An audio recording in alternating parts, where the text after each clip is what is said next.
140 करोड़ भारतीयों का बरसों पुराना सपना है। 2036 में भारत अपनी धरती पर ओलंपिक्स का आयोजन करने के लिए अपने प्रयासों में कोई कमी नहीं रखेगा। 2036 Olympics. Olympics in 2036. Olympics in 2036.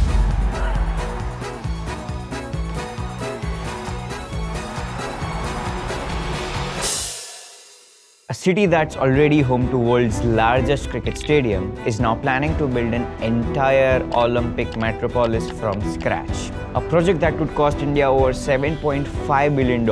That's roughly 64,000 crore rupees. This isn't just about hosting a sporting event. This is about high-stake, multi-billion-dollar gamble for global power. And it's all happening in Ahmedabad. Ahmedabad becomes the host city. For decades, we've watched Olympic host cities like Rio, Athens, and get burned with massive debt and empty stadiums. So why would India take the risk? What exactly is the game plan?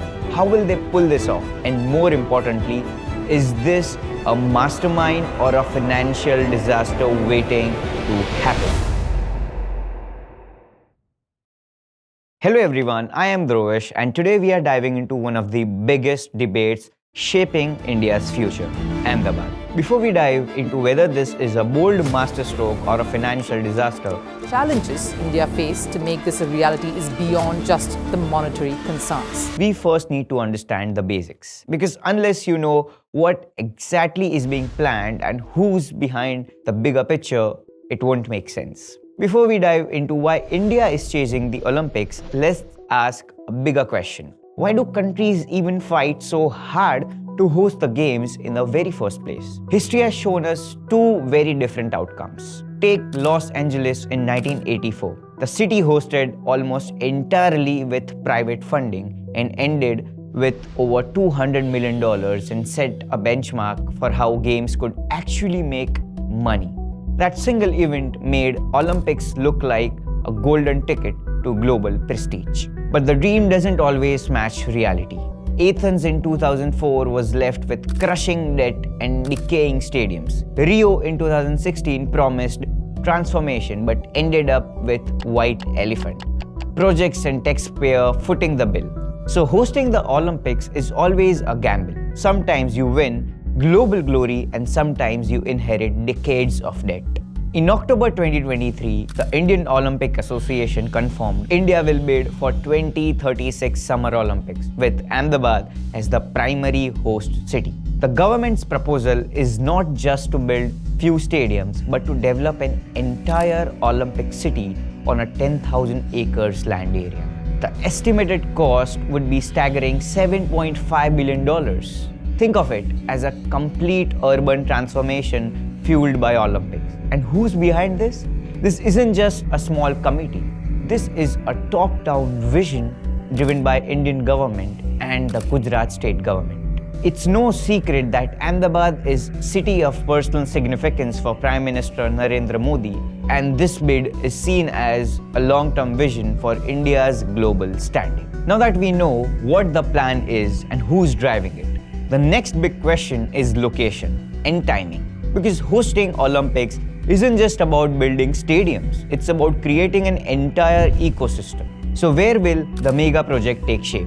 And when is India planning to make it happen? So let's start. The heart of games will be Sardar Vallabhbhai Patel Sports Enclave in Ahmedabad, which is already home to Narendra Modi Stadium. But the plan is to use facilities nearby Gandhinagar and potential cities like Mumbai, Pune and Delhi.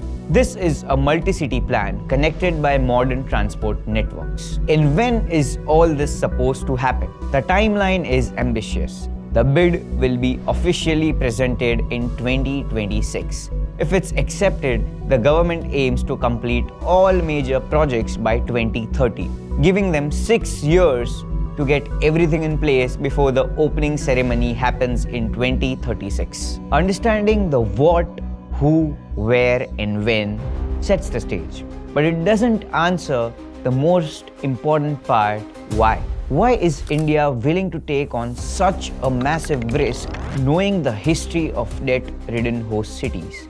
and how exactly do they plan to avoid becoming the next Athens or Rio? This is where the analysis gets very interesting. Now let's go to the most important question. Why? The government's public argument is folded by three ways. The first one is economic growth. They claim the games will create thousands of jobs and boost tourism and attract billions in foreign investment. They project that infrastructure spending alone could pump over $10 billion into the economy of India. The second part is national pride. Hosting the world's biggest sporting event would be a powerful symbol of India's arrival as a global superpower, showcasing its capabilities and modernity on unpredictable scale. And third is the most important part, the infrastructure development. The Olympics act as a forcing function, a deadline that accelerates the construction of new roads, metro lines, and world-class sports facilities that would otherwise take decades. But here's the crucial part. How will they avoid the financial pitfalls that have crippled many countries? This is where the story gets really interesting. We've all seen the images of abandoned multi-million-dollar stadiums in Athens after 2024 Olympics, or the massive cost overruns in Tokyo, where the budget exploded by 130%. The Indian government's strategy is to learn from these mistakes. They're planning to focusing on building permanent, multi-usable facilities and not temporary ones. They also intended to bring in private sector funding to reduce the burden on public money. This sounds something smarter on paper, but critics are raising serious questions. A case study from University of Oxford found that every Olympic game since 1960 has gone over budget, and the average overrun is staggering 172%. So can a project this massive really stick to its budget? And what happens to taxpayers if it doesn't? So now we've seen both the sides of the story, the vision, the ambition, and the potential pitfalls, which leaves us with one final question to wrap this up. Is Ahmedabad's Olympic bid a strategic masterclass, a bold move designed to put India on the world map for decades to come, or it's a reckless financial risk built on crumbling foundation of past failures, a legacy that could end up costing taxpayers for generations? The answer for now is an ambitious bet, a bet on India's future, a bet on cities' ability to transform itself, and a bet that only time and $1 billion will tell whether it pays off or not. What do you think? Is this a good idea for India? Let me know in the comments below, and don't forget to like and subscribe for more deep dive case studies. So what did we learn today? Hosting the Olympics is never just about sports. It's about economics, infrastructure, and national pride, and the risks that come with them. History shows us that some cities have turned it into golden opportunity while others were left buried in debt and abandoned stadiums. India's plan for Ahmedabad is bold, ambitious, and risky. A bet on growth, pride, and transformation. Whether it turns out to be a masterstroke or a financial disaster, only time will tell that. Now, I'd love to hear from you.